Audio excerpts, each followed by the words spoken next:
Great channel, dude, but people want Unity, so give them fucking Unity. I mean, it's a neat game. I don't know if people would be very happy if I told them I temporarily uninstalled Unity.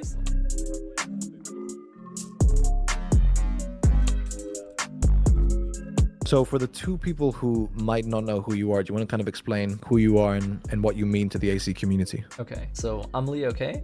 Leo K Rogue. Rogue because Rogue is the character class I resonate with the most and what I play in every game that makes it available. And if it doesn't make it available, I'll still find a way somehow. As for like what I do, I've done a number of things over the years. That's kind of one thing about me is I started out just recording small stealth videos of AC Unity at a time when Assassin's Creed wasn't really taken seriously as a series that you could make gameplay footage content on, you know. People didn't really play AC that way back then. Some people did. Especially my folks over at thehiddenblade.com. I don't know how many that people. That website is a hidden grail of like knowledge. Yes, I love the Hidden Blade. I basically grew up there. Like let's be honest. The amount of times like I'm trying to make a video and I'm not feeling very creative and I just hit that website up to see some insane assassination from this one guy who started a channel with 12 subscribers, did 1 kill and then dipped. Yeah, it's great. I love the Hidden Blade so much. It's some amazing conversations there. Lots of like cool, some of the oldest AC tech, like gameplay tech, was discovered on that site by people on that site. You know, the famous video like the bleeding effect expert gameplay in Assassin's Creed by Ian X04. You know, Ian was a regular of the site. He and Stab Guy. Cuts, bro. Yeah, I mean, look, this is the important like back. I do go way back. History. Yeah, I've been with Assassin's Creed for quite some time and I've been like in various communities for quite some time. But yeah, so I started out just recording on a personal level shortly after 2014 when Unity came out. I would make non-lethal / target only Unity videos on. Those need to come back like across the entire community, by the way. Like, I agree. Videos and non-lethal videos need to like come back in a huge way. I might make a video just to try and push that. Because that's my favorite playstyle, and like a lot of people don't know that about me because that's just not what, you know, garners attention. But thing is, same here though. I like when I'm playing and I'm not recording, I try and kill as few people as possible and like be an actual assassin. Yeah. But that, you know, doesn't get views, sadly. So yeah, it doesn't have as much pace and tempo, I guess, as like, you know, getting a bunch of kills. But I love it. There's so much waiting as well. Yeah, and so what's really interesting is what inspired me to make videos like that is a YouTube channel called Pernatural. I don't know if yeah. people have heard of him. He is a stealth player, a stealth content creator, and this person is honestly like was my greatest inspiration because the way he plays stealth games is he actually does fast ghosting or aggressive ghosting, which is he will ghost and try to like cause minimal disruptions to the environment, but he'll also path in such a way that he goes through it as quickly as possible, like with wasting as little time as possible. And that includes... Which is incredibly difficult to do, by the way. It's really hard. Hasn't tried ghosting at a fast pace. It's really, really hard to do. It's really hard because what you're doing is you're leaving all of your threats active at the same time, right? Like fundamentally, when you stealth kill something or when you knock something out, you're basically like, you're taking that guard out of play, essentially. Yes. Whereas when you're ghosting, it's a lot more difficult to actually find a viable route because you're not doing that. You're letting all of your enemies have their full power, essentially, which in stealth games, power is information, is knowledge. Like, can someone hear me if I make noise? Can someone see me if I walk somewhere? The way you put that is perfect. And I think that one thing I like about Assassin's Creed, especially the original games that are so line of sight based, is that it kind of like allows you to understand that concept of trying to avoid guards' vision and how it's an ongoing challenge. The normal way to play AC and the way most people play is just through killing guards, because then you're kind of like making certain areas of the map safe. Yeah. And having them as a place to retreat to or a place to walk around safely. And if you really just want to up the difficulty and the assassin fantasy and immersion factor of it, not killing anyone and having like all these potential vision cones and ranges of threat from all these guards at the same time will give you a heart attack. Yeah, that is definitely the most challenging way to play. And if it doesn't seem that hard, it's probably because you haven't tried it. You haven't had to like figure out like, how do I get from point A to point B without being seen when I'm not allowed to take anyone out.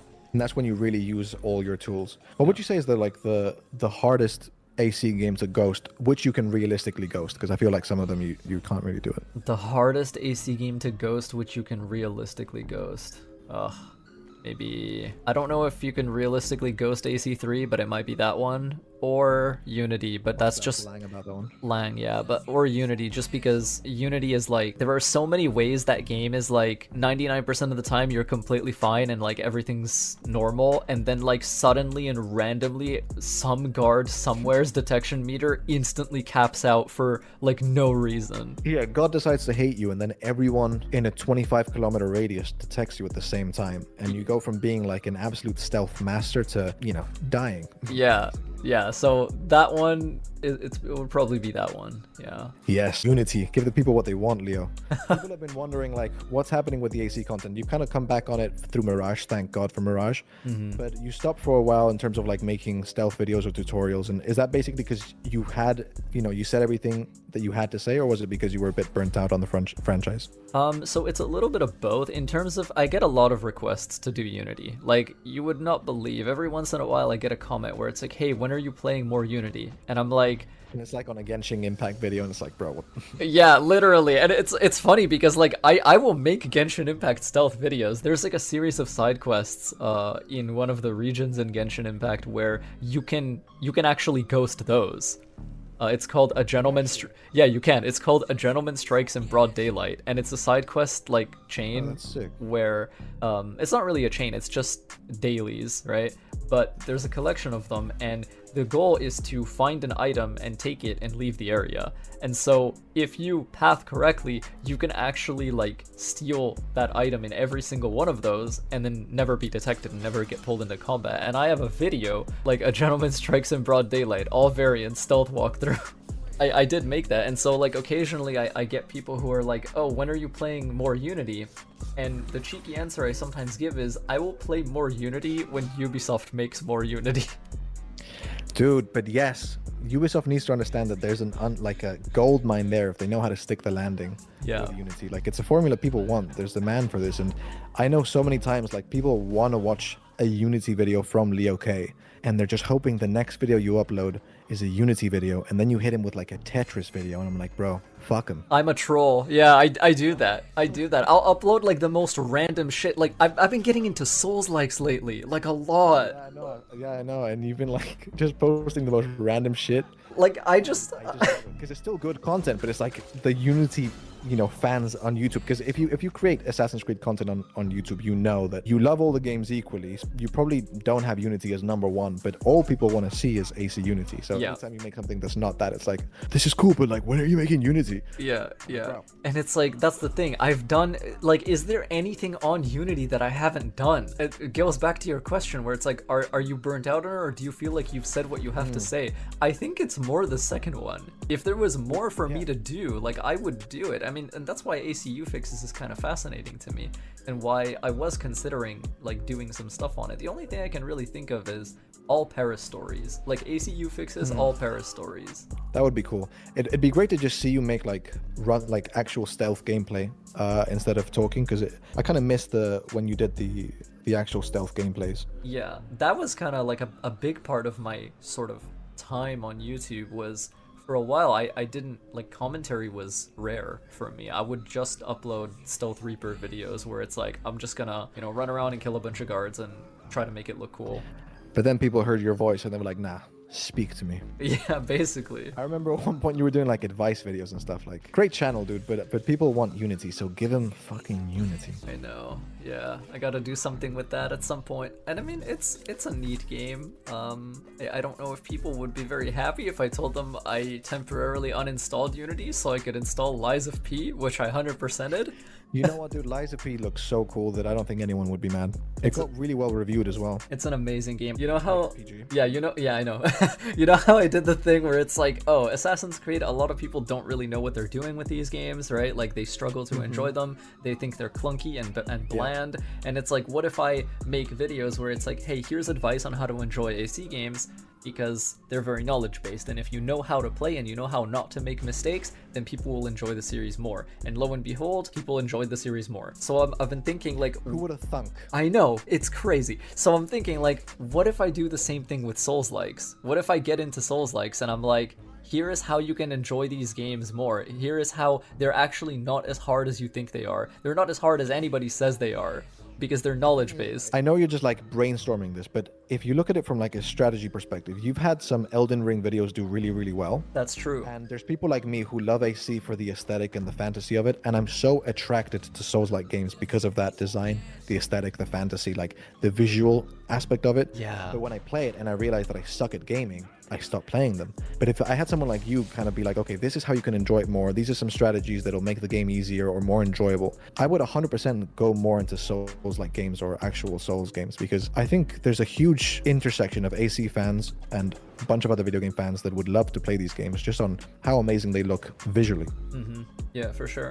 I feel the same. I mean, and what's really interesting is, you know, you see the rogue in my name. I think if you approach Souls-likes in that fashion where it's like, I'm gonna use everything to get an advantage and use every tool at my disposal to like get one over on the game, basically, like the same way I would like in AC, they become significantly easier than people have any idea. It's just that there's a stigma around playing that way. You know, like the de facto playstyle for Souls-likes is, you know, you're a dude with a great sword with his shirt off. You have to ignore 95% of the mechanics, and it's like, yeah, I've seen okay, that. Like that's kind of like the culture that's built up around it, where everyone tries to do anything to make it easier. They're like, dude, you fucking suck, bro. Yeah, and so that is where me being rogue, like Leo K rogue, really benefits me. Would be sick. Because I can use that as a shield against that kind of bullshit. Because it's like 100%. Because you're like, this is what I do. Like, what did you expect from someone called rogue? Yeah, like this is literally my personality. Like my entire thing is about like finding unfair advantages and like leveraging those things. Like if you want to play as a thief, a rogue, an assassin in these kind of games, this is how you do it. And I think that would be really cool to do. It'd be sick, and I think that there's just so much to love about the From Software design, especially with Elden Ring. And I was looking at the some leaks for AC Red, and I don't know if this is true or not, but they were talking about how, because you know how Ubisoft is now just copying other games instead of innovating. Yeah. They copied The Witcher 3 for a bit, whatever.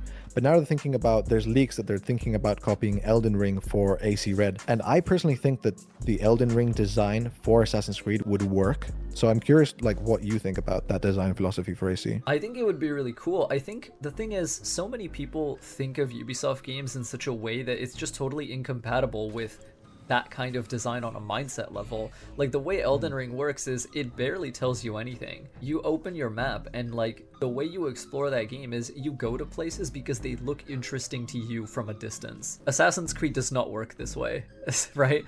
Like, no, it does not. And so I think that if they made a game with that kind of structure and that kind of format, I think it would be amazing. I think a lot of people would have like a tough time getting into it and they might bounce off. I think that innately that kind of structure and that kind of design pushes some players away, which is why I do feel like, you know, would they really do that? I want them to do that. I think it would be really cool. But yeah, I just wonder, like, they probably wouldn't do it to the same extent as From Software, because to your point, like, generally speaking, the player base for AC is much more casual, me included, to be honest. But I think the whole idea of just getting dropped in a map, like, you know, feudal Japan, having a few cities with a few targets that you kind of know are there, and then just kind of being an assassin and figuring by yourself and investigating things. It would be very immersive. Yeah. Yeah, exactly. Which is kind of what I want from AC at this point, is a bit more immersion and a bit less hand-holding, which I think a lot of people at this point want. I agree. Yeah, I think the amount of hand-holding and the amount of like, and to be clear, like there's nothing wrong with the games like assisting players. I think that, you know, there is a difference between games essentially coming pre-chewed and games like, you know, offering you help if you need it. Like those are two very different things. Yeah, I think you spoke about when you were live once a long time ago, like a potential for a revamp in the parkour system where you allow more advanced players to be more hands-off, but then also allow kind of like a guided mode for parkour for AC games for people who want to be guided through it. Yeah, I think that would be a wonderful compromise for AC, I think. Yeah, I would like to see something like that system. It doesn't have to be like exactly the concept I put forward, because of course, like I'm not a game designer like on a professional level by any means. I just have this idea and I'm like, I'm looking at what other games do, like other genres of games do, like how do they preserve a skill ceiling for invested players while still making them approachable for, you know, players who perhaps don't really want to bother with that stuff to the same extent. And I mean, I think Assassin's Creed could take huge advantage of that. And yeah, like I did make a video about that, the whole how do we fix the current parkour or whatever. I mean, now that Mirage has come out and they've proven that at least the stealth can be insanely good.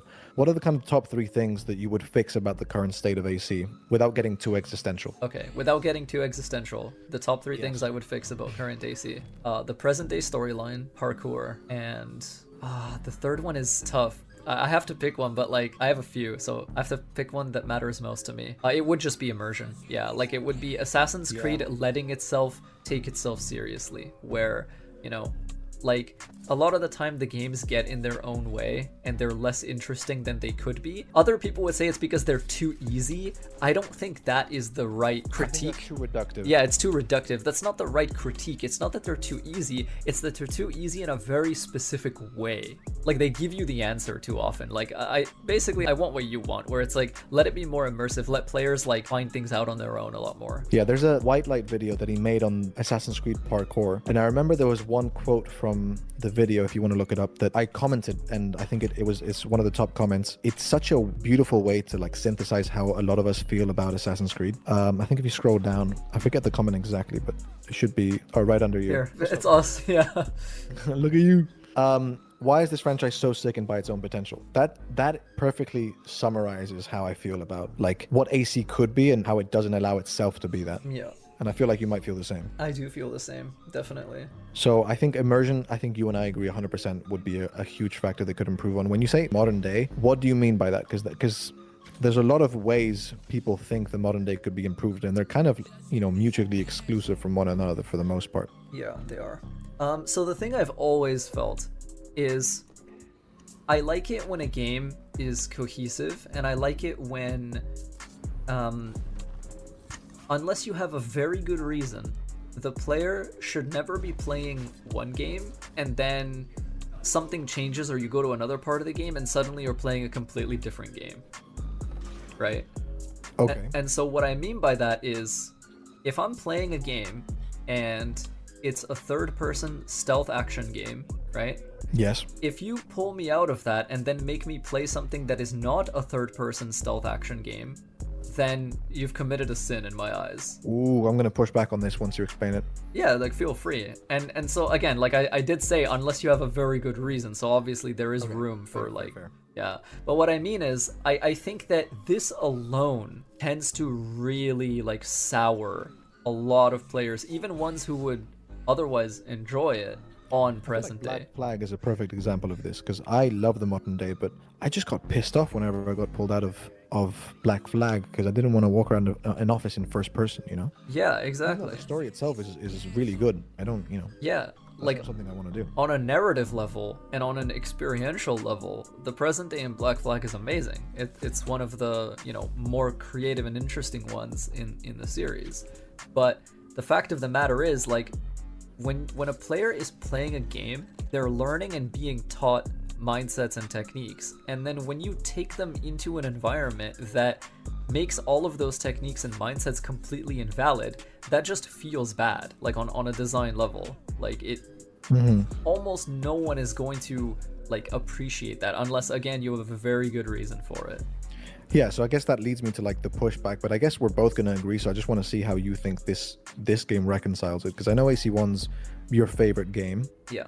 AC1 is a masterpiece, Altair is perfect, and that game is just, you know, the best thing that could have ever been made. But the modern day is quite different from a third-person action game. Like when you go back into Desmond's shoes, you're walking around a very small map, only walking around, investigating things, reading emails, and sometimes pickpocketing old men. So that's an example of a game that does change quite a lot stylistically, where you can't apply that many things you've learned from the game, that I think works perfectly. And I think, in my opinion, AC1 has the best modern day. I agree. So I'm wondering, like, what you think about that as an exception, or maybe you want to make a more nuanced point about it. Definitely. So it is definitely an exception. AC1 is like, it's art, man. Like, it's a very special game, and like it is allowed to do that because of what it is, and because it uses it to actually like say a message.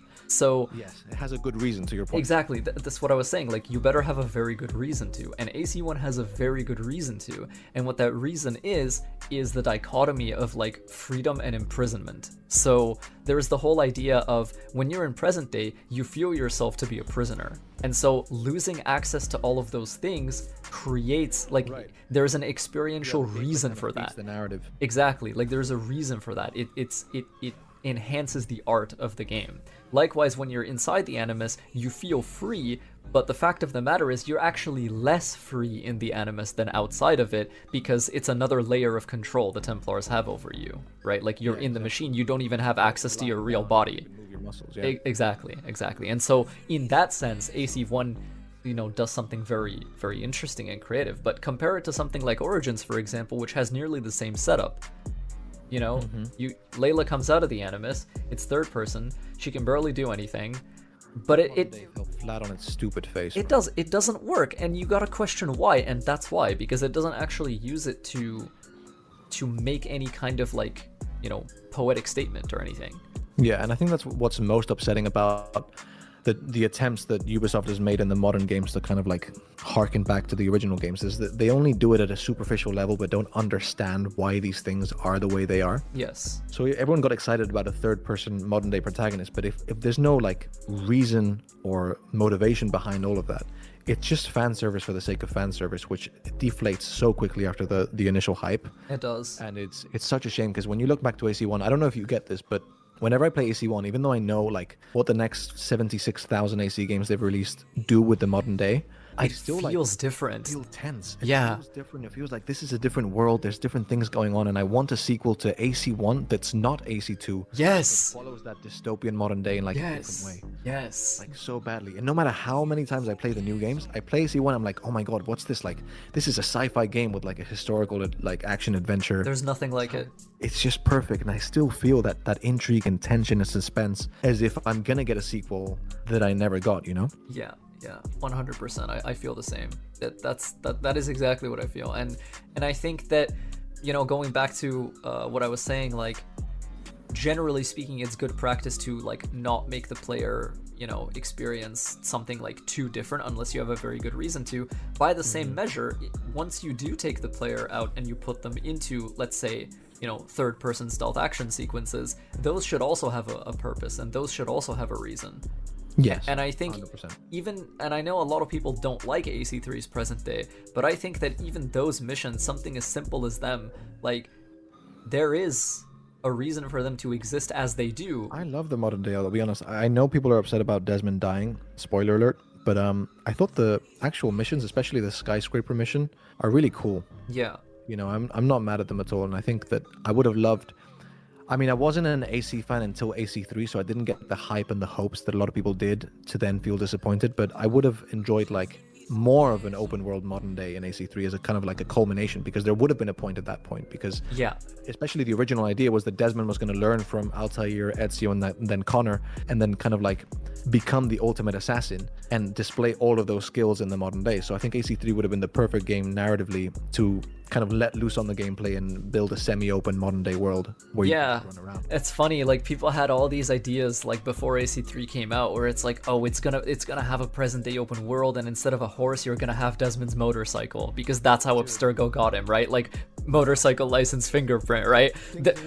All the hints were there, like. I bet if you look hard enough, you're always gonna find it. Yeah, all the hints were there, and it's like the game comes out and it's like, oh no, it's just it's just more of the same, just with like less control. Yeah, but I will say I did really enjoy that. It's funny as well, because the AC3 modern day missions, you get like 3 of them, and each one represents a different kind of pillar, right? Skyscraper is movement, Stadium is social stealth, and Abstergo is combat, because you gotta brawl your way through it. Which is very poetic and beautiful, I think. Yeah, definitely. And it ends with an assassination, Yes, brutal assassination as well.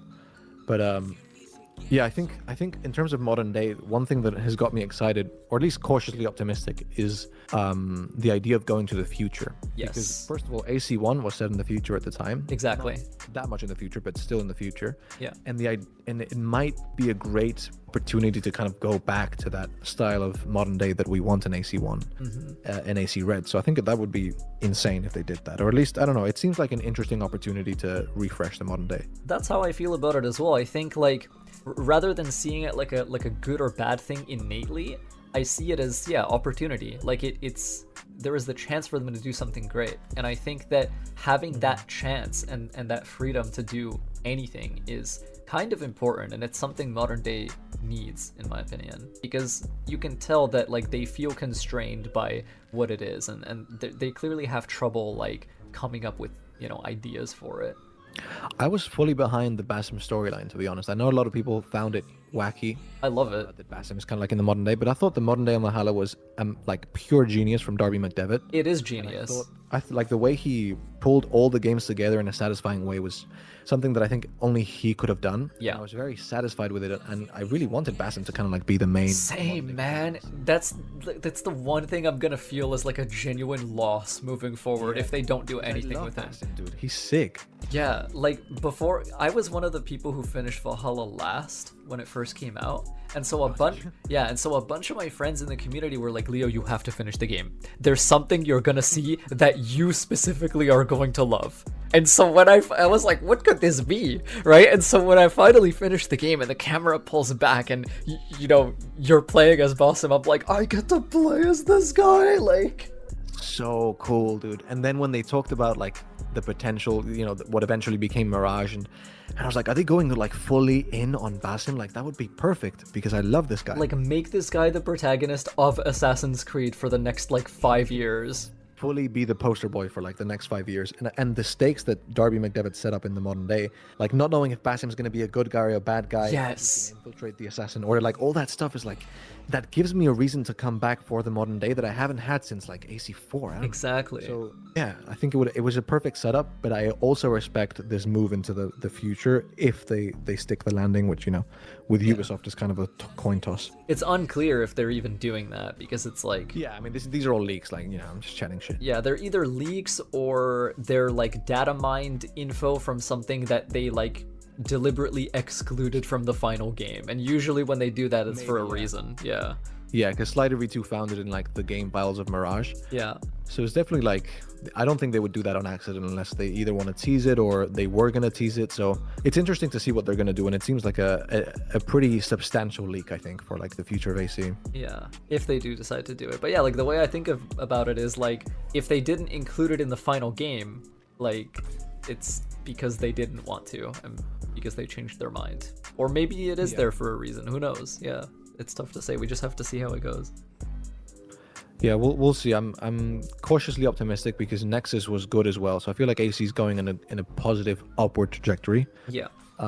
So I hope that they can just carry on. I know they're releasing games like every year now, which whatever. I think there's a pro and con to that. I mean, one thing I've been mentioning a lot lately is the whole, there are people like us who love Assassin's Creed for its like, classic identity and essence, and then there are a wave of new fans who kind of started playing around Origins Odyssey and the like, who want fire swords, and they like a very different kind of Assassin's Creed. The RPG. Yeah. And so one thing that I've been kind of, in my sort of letting go of like rage and hatred era is like, you know what? I want those people to have the game they want as well. And so I think Ubisoft releasing like different games for different people is a good move, and something I hope to see them continue to do, and something I hope will be rewarded to the point where they will continue to do that. 100%. And I think that there's so much in those games that we might not make our favorites that I personally really do want, and I think that I'm lucky enough that I do enjoy the RPG games to a certain extent, and I do enjoy the Unity and type games, and I do enjoy the Ezio type games. Yeah. What I want Assassin's Creed to be is Assassin's Creed, and I don't mind the genre that shows up in. So as long as like AC Red is still an Assassin's Creed game at heart, I don't mind if it's a huge map where you mostly go on horseback, because I love Origins, and it's one of my favorite games, and it has nothing to do with Unity or AC1. Yeah. So I'm lucky enough that I love all those types of games. I just want it to be much more, loyal to its IP, and also, the one thing that we've spoken about a lot, which is letting assassins be cool, because Yes. they are cool, and Yes. Ubisoft has to kind of realize that they have a cash cow in their hands if they kind of lean into it. And it's really funny, like, one of the things that gets brought up is, like, Assassin's Creed needed to change because of money. And it's like, dude, Assassin's Creed was, like, Call of Duty / Final Fantasy tier, like Yeah. a long, Call of Duty at a certain point. long before any RPG elements. Like, no, it was doing fine, and it was going to continue to do fine. Like, The hype for AC Unity was unfathomable. it was crazy. They fucked it. Yeah. But it was crazy, and Assassin's Creed was like a household name for a long time. So I think that they just changed because Syndicate did so poorly after Unity. But Yeah. one thing that I think Ubisoft struggles with a lot is cause attribution. They don't Yes. know why Yes. something works or doesn't work, so they blame something completely unrelated. And then they just scrap the whole thing. Like, The whole thing is like, no, that was working. The reason why it flopped is because the game was fucking broken, or because this didn't work. Or they're like, no, I guess people don't like assassins. I was like, I like assassins, just don't break the game. yeah. Make a good game. So they never understand like what is actually making it work or not work, which is so frustrating. It's very frustrating, and it's like sometimes you can even see it happening in real time, where it's like, okay, like let's not do that, like. Yeah, Origins was a perfect example of like Ubisoft being like, I guess they'd want more RPG, and there's like, no, what we loved about AC Origins was when it most felt like AC. It doesn't have to resemble AC mechanically, but it felt like AC when you were playing the game. Yeah. And the frustrating parts were the level gating, were the RPG mechanics. Yeah, and that's kind of what they leaned on. Yeah. It's like, what are you doing? And likewise, I mean, Valhalla was also an overcorrection where it's like, oh, people don't like loot. They don't like gear. Let's give them, One every 2 hours. yeah, let's give them 6 gear pieces in the entire game. Like, And let's make every outfit the ugliest outfit you've ever seen in your entire life. So you really don't want to collect the loot. yeah. So we'll see. Well, hopefully, like Mirage, I feel like the feedback the community has given on Mirage, well, I don't know, because I feel like the core community has been very positive, but I feel like the greater gaming industry has been very negative about Mirage. It's not even so much that they're negative on it, it's that they're like, this game is just not interesting. That's basically what they said. Right. Like, Yeah, it's, which I understand, because it's a, I do. it's an old style of game design that is just there to serve the fans, and to that extent it's done so beautifully. But yeah, I hope Ubisoft, I mean, it sold relatively well. it did. So hopefully Ubisoft sees that there is kind of like a market for it, even if it's just you and me and the 4 other guys in the server. Yeah, the best thing that could happen for me is for Bordeaux to like to just be given another chance, essentially. Like, Yeah, with more money and more time, I think. yeah, that's what I want. That's what I want Mirage to have done the most, where it's like to prove that this team cares and they're gonna do a good job, and you should let them do it again. Yeah, they've proved competency, and they've proved passion, which are the two things that I think at Ubisoft were for a time mutually exclusive, because Yes. Quebec made very like clean, technically sound games, Yeah, but they were just heartless in terms of like an Assassin's Creed fan viewing them. yeah, And then Montreal had, wonderful, talented people, but the logistics of it, the technical state, the post-launch, just all of it a bit of a disaster. yeah, yeah, So seeing Bordeaux kind of like do really well at both was really, really cool to see. yeah, definitely. I really appreciate that about it. So I guess, I mean, I don't want to like take too much of your time, but you're kind of a celebrity in the AC community. So I want to ask you 2 of the most basic questions that every fan wants to know. Okay. One is top 3 AC games, and the second is top 3 settings you would want to see in AC. Okay, top 3 AC games. Assassin's Creed 1. Yes. Um, Assassin's Creed 1 3 times, basically. essentially, yeah, like if you want my like honest answer, that's the one. Yeah. But if Honestly, you, like, I want to make it my favorite game, because in my heart, it is my favorite game, yeah, yeah. So that, I mean, to answer the question like for real though, it's probably AC1, Mirage definitely now. Nice. Really? Yeah, just because it Would does. you put Basim in your top 3 protagonists? Yes, I would. Yeah, easily. Me too. With no hesitation. Like I don't even know. Yeah, those are probably my three. Yeah. I feel like we're pretty biased, I think. I think we are. On the Altair types. We just love the Assassin's Creed-ness, you know? Like, Dude, I live for it. yeah. Like the stern badass with a hood. That's Yeah. what I need. Yes, definitely. Especially like a character who is capable of wisdom, you know, and like growing Yes. through their pain and whatnot. Like Yeah. it's funny, like I do like it's Altair, Bayek, and Basim are all can be very explosive characters. Like if you piss them off and get them angry. Yeah. But at the same time, But I think especially that's Bayek. Altair as well. Yeah, but what's really interesting is if you look at them in their moments where they're calmer, like they're actually quite like thoughtful and reflective, and they all have a special kind of wisdom about them, which I think is Yeah. what kind of ties those three together. I agree. I think they're the three very similar protagonists, and what I do love is exactly that that Assassin's Creed, if you really delve into it, is so much more philosophy than it is action. Yeah, And those three characters, I think, so beautifully encapsulate that. Obviously Ezio as well, but I just think those three are beautiful examples of like a true assassin in every sense of the word. And when they calm down and reflect and speak, it's just, yeah, they're very profound characters. And I think it makes sense that both of us have those three as our top three. yeah, I love that about them. And as for settings, Wait, no, so it was AC1, Mirage, and then... oh yeah, AC1, Mirage, it would probably be Brotherhood. Yeah, just Yeah, it's because gotta be, yeah, Brotherhood's just gotta be there. Brotherhood is just so solid on like a gameplay level, and it has cool present day as well. It just holistically and like cohesively, it's just a cool game. Also, recruits need to come back. I don't know why the fuck that mechanic is not in AC, in every AC. I know it makes narrative sense for Brotherhood, and it doesn't really make sense, for example, in Mirage, where Basim is a recruit. Yeah. But the mechanic itself is so cool to just send more assassins to assassinate people for you. And I'd love to see more of that in the future.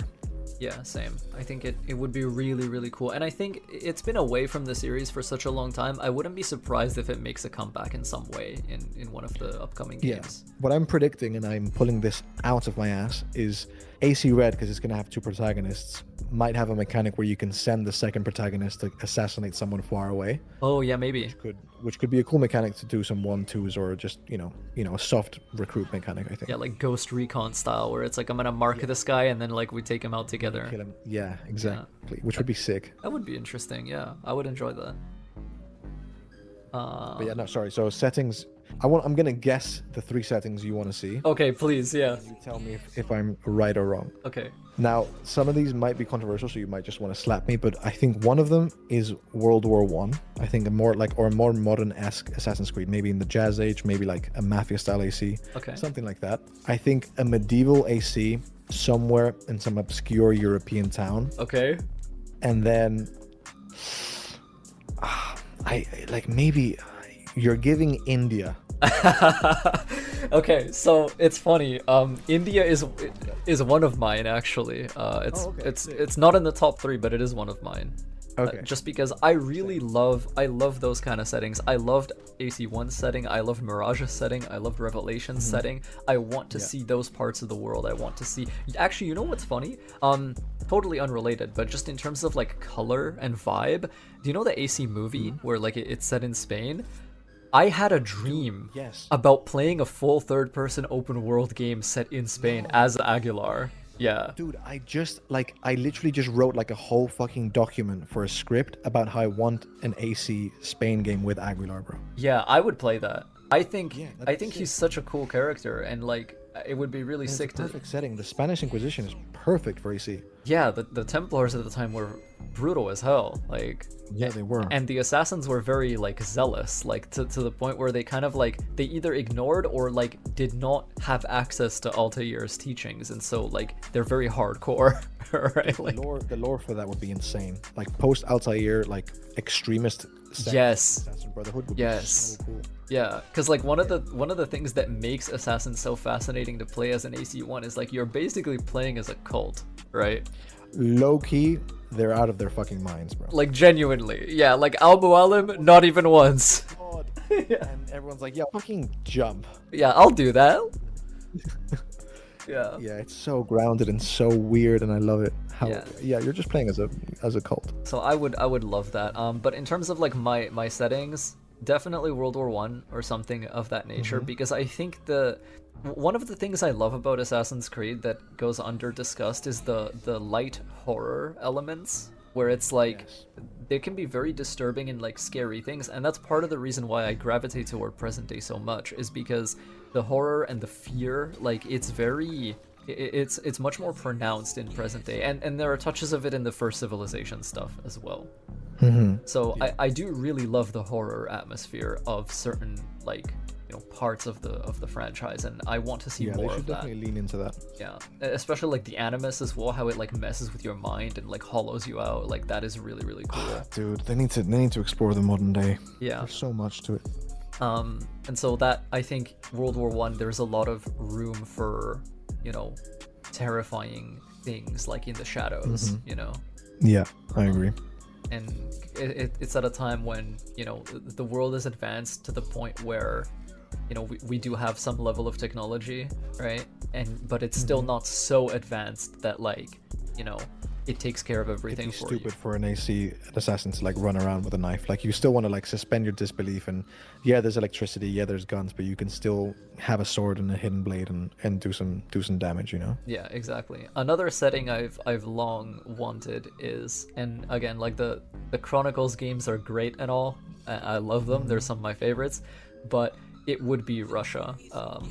As some people Yes. know, like Thank you. I'm Eastern European. Like I was born in that part of the world, and I think it would be really, really cool to see a game set like in Russia or in some, like, Slavic country that I don't know. I just really want that, because like I'm just imagining like the architecture and like snowy nighttime and like the oppression of the city, and like, who can you trust, right? Like you can't trust anyone. You're constantly looking over your shoulder, right? Like you're doing AC, I think. you're doing investigations to find information on your targets, but you don't know who's gonna betray you, right? Like it's very, like, I think it would be such a cool, Yeah, it's perfect. yeah. So I want that. Honestly, the Chronicles game just turned into a full game, to be honest, because Nikolai is a wonderful protagonist as well. He's really interesting for sure. Yeah, and I really enjoyed the Subject 4 comics as well. If you ever read Same, those. I remember reading those. And then my last setting is the most controversial one. It's one that basically no one is going to agree on, but it's just some kind of dystopian cyberpunk future, like that, Dude, I agree. in any way. 100%. Like, I don't care where you set it exactly and what city or whatever, but like some setting in the future where like assassins have lost and like we have to rebuild completely. Yeah, I don't know if we talked about it here or in the previous video we did, but you know how we spoke about AC1's modern day and how it looked so dystopian? Yeah. An alternate timeline where you have an AC, like futuristic AC set in the universe where the universe of AC1 still exists and has not been retconned would be so cool to see. Like really cyberpunk-esque Assassins of Lost kind of game would be insane. Right, maybe when Abstergo actually does launch their satellite and like Yes, win. exactly. And the satellite either succeeds or fails, whatever, but like they basically win against the assassins. What happens if, the Templars do gain order? Yeah. You know? And then like 10 years later, like that's where your protagonist, like, that's when you get the controller in your hands. Like, Yeah. Yeah, I think it's controversial, but I think the more you speak about it, the more it could work, especially now that AC stylistically has changed so much. yeah. I feel like 5 years ago people would be like, no, because you can't do this and that, but now that it's switched to just walking around on horseback around an entire country, And it can be anything.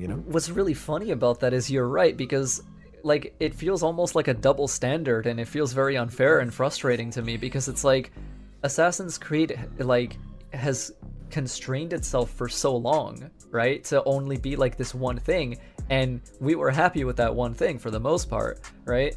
And now when it's like you said, like fire swords and huge like RPG worlds and stuff, and it's like, why is it okay for Assassin's Creed to do that, but it's not okay for Assassin's Creed to lean more into being itself, right? Like, why is it not okay for it to do that cyberpunk future where the Templars did win and like go crazy with animus technology and like Pieces of Eden? And why is that not okay, but the huge RPG worlds are okay? Like, what's the difference between those two things? I think it should be free to do both if it wants to. Yeah, and I think now we're far enough into this version of AC that I think most people wouldn't mind, or hopefully I like to think most people wouldn't mind if AC suddenly goes to the future, maybe in a DLC or whatever. But the way I see it is, I'd love to see it. If you make it good, like if you make it really good, and like you make sure to weave in like the Assassin's Creed vibes, like people will be okay with it. But like it has to be good. Is, like, one of my friends and I always talk about how good music is good music, and if you stop caring about genre and you just listen to a song, whatever the genre is, good music is good music. I think that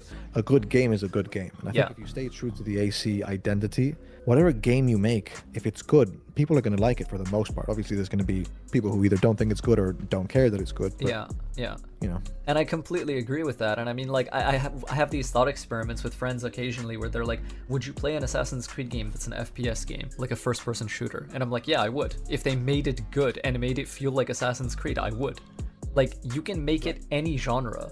Like, would you play, like, you know, just anything you could think of? Would you play like an Assassin's Creed like strategy game where you're playing as Templars and you're like, you're putting down production buildings and like government like offices and stuff and like controlling society from the shadows and stuff? And if it's good, it's good. Yeah, like, would you play that? People I think would. AC is like a certain type of game, but I think Assassin's Creed is so much more than that. It's a universe.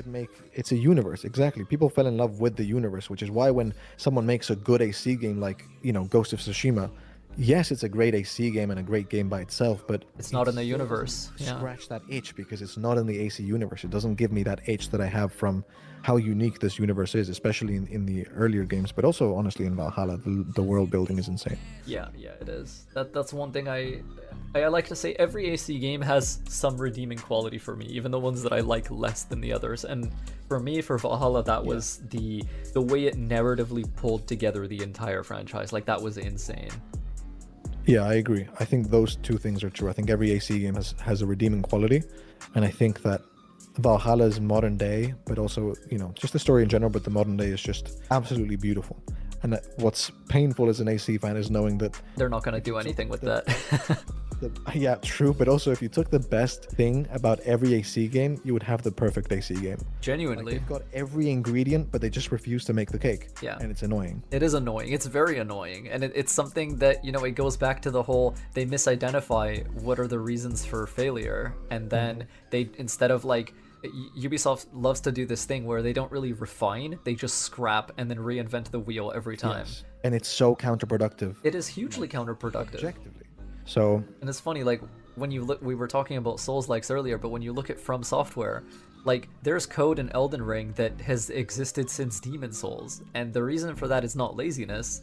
The reason for that is because you don't need to change things that are amazing and that work. If it ain't broke, yeah. fix it. And you know what's funny? Not only does Assassin's Creed constantly reinvent what isn't broke, they break it themselves to give themselves a reason to fix it next time.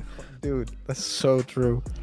Yeah. I wish Ubisoft would refine more than just constantly do something completely new. And yeah, that's one thing. I remember at the time Luke Stevens was making videos about how Ubisoft might be getting bought, and it's not happening anymore. But part of me just wishes, more competent upper management allowed the developers to do what they do best, which is just, make games and iterate. Iterate. It needs to iterate again. Yes, it needs to iterate. That is the word. Iterate and refine. Like, this whole system of scrapping everything just because, players and critics like disliked a particular element, like even if it's a core or a huge element, like, it just doesn't work, man. It's unsustainable. 100%. It's not even economical. Like, it doesn't make sense from a business standpoint either, because you're wasting so much money and time on resources. Yeah. To redo something you don't need to redo. And I mean, look at Mirage. When the team is constrained with budget and time, they know what from Valhalla to keep and what to iterate on, and you turn out with a better game. So it's there. Like. It's something I would love to see change, like, as a whole, like, in terms of design philosophy, is just, you don't need to scrap everything, just like refine and improve things. I agree. Well, Leo K, thank you so much for making the time to talk to me and kind of talk about Assassin's Creed, because I think there's a lot of people who are itching to know about your opinion, especially as we're waiting for news on new AC games and kind of getting off of Mirage. So thank you so much for making the time. Definitely. Thank you for, wanting to talk to me, agreeing to sit down. I had a lot of fun. I really enjoyed, this entire conversation. And yeah, hopefully we get to chat another time as well. Hopefully. Do you have any parting remarks for the viewers? I hope you enjoy the games that you love, and don't let anyone tell you that there's a wrong way to play something. That's it. Bro, you're the Bob Ross of AC, I swear. All right. So wholesome, bro. All right, well, thank you so much for watching, everyone. If you're interested in watching talking videos like this, follow Leo K, because I just make stealth gameplay videos. And have a wonderful day. Thank you. Bye.